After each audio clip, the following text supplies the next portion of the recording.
warahmatullahi wabarakatuh. Shalom. Om Swastiastu. Namo Buddhaya. Salam kebajikan. Di kesempatan video kali ini, kira-kira kita akan membahas materi mengenai apa sih teman-teman? Apa hayo? Yang pastinya kita akan membahas mengenai pengaturan sumber daya alam di bidang kehutanan. Di bidang kehutanan, emang apa aja sih yang dibahas terkait sumber daya alam di bidang kehutanan? Mari kita bahas. Kita akan membahas mengenai apa itu kehutanan dan pembagian kehutanan. Sifat dan tujuan hukum kehutanan, landasan sosiologis, filosofis, yuridis, undang-undang kehutanan. Dan yang terakhir, pembahasan mengenai asas dan tujuan undang-undang kehutanan loh. Nah, itu dia yang akan kita bedah di video kali ini. Gimana? Pasti penasaran kan dengan pembahasan video ini? Jangan di skip dulu ya videonya. Happy watching semua. Menurut Idris Sarong Almar, hukum kehutanan adalah serangkaian kaedah-kaedah atau norma-norma tidak tertulis dan peraturan-peraturan tertulis yang hidup dan dipertahankan dalam hal-hal hutan dan kehutanan. Pembagian hukum kehutanan. Hukum kehutanan terbagi atas dua bagian, yaitu hukum kehutanan tertulis dan hukum kehutanan tidak tertulis. Hukum kehutanan tertulis adalah suatu kaidah-kaidah hukum yang dibuat oleh lembaga yang berwenang untuk mengatur tentang hukum dan kehutanan. Contoh dari hukum kehutanan tertulis ialah Undang-Undang Nomor 41 Tahun 1999 tentang kehutanan dan peraturan pelaksanaan. Kedua, hukum kehutanan tidak tertulis. Hukum kehutanan tidak tertulis ini tumbuh dan berkembang pada masyarakat lokal.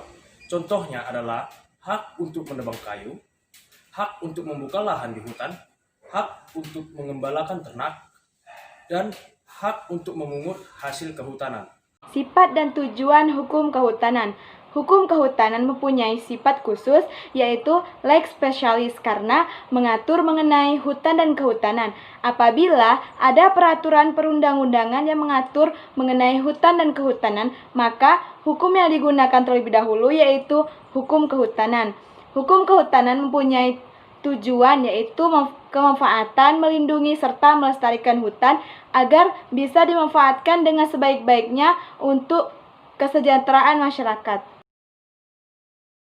Landasan filosofis, bahwa hutan sebagai karunia dan anugerah Tuhan Yang Maha Esa yang dianugerahkan kepada bangsa Indonesia merupakan kekayaan yang dikuasai oleh negara, memberikan manfaat serbaguna bagi umat manusia, karena wajib disyukuri, diurus, dan dimanfaatkan secara optimal, serta dijaga kelestariannya untuk sebesar-besar kemakmuran rakyat bagi generasi sekarang maupun generasi mendatang. Bahwa pengurusan hutan yang berkelanjutan dan berwawasan dunia harus menampung dinamika aspirasi dan peran serta masyarakat adat dan budaya, serta tata nilai masyarakat yang berdasarkan pada norma hukum nasional. Bahwa hutan sebagai salah satu penentu sistem penyangga kehidupan dan sumber kemakmuran rakyat cenderung menurun kondisinya. Oleh karena itu, keberadaannya harus dipertahankan secara optimal, dijaga daya dukungnya secara lestari dan diurus dengan akhlak mulia, adil, arif, bijaksana, terbuka, profesional, serta bertanggung jawab.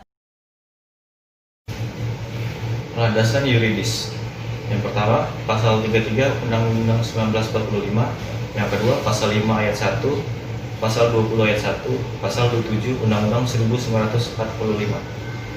Sistematika Undang-Undang Kehutanan, Undang-Undang 41 tahun 1999, 17 bab, bab 4, pasal peraturan perundang-undangan di bidang kehutanan. Yang pertama, PP nomor 10 tahun 2010 tentang tata cara perubahan peruntukan dan fungsi kehutanan. Yang kedua, PP nomor 12 tahun 2010 tentang penelitian dan pengembangan serta pendidikan dan pelatihan kehutanan. Yang ketiga, PP nomor 24 tahun 2010 tentang penggunaan kawasan hutan. Yang keempat, PP nomor 36 tahun 2010 tentang pengusahaan pariwisata alam di suaka marga satwa taman nasional. Yang kelima, PP nomor 72 tahun 2010 tentang perusahaan peraturan perundang-undangan di bidang kehutanan. Masih masih banyaknya kerusakan hutan yang terjadi di wilayah Indonesia. Yang kedua, deforestasi sebanyak 4.500 per tahunnya. Lalu, praktek-praktek yang hanya berorientasi pada kayu dan tidak memperhatikan hak dan melibatkan masyarakat. Asas-asas Undang-Undang Kehutanan. Yang pertama, asas manfaat dan lestari. Setiap pelaksanaan penyelenggaraan kehutanan memperhatikan keseimbangan dan kelestarian unsur lingkungan, sosial, dan budaya. Selanjutnya, asas yang kedua, asas kerakyatan dan keadilan. Setiap penyelenggaraan kehutanan harus memberikan peluang dan kesempatan yang sama kepada seluruh warga negara sesuai dengan kemampuannya, sehingga dapat meningkatkan kemakmuran seluruh rakyat. Asas yang ketiga yaitu asas keterbukaan.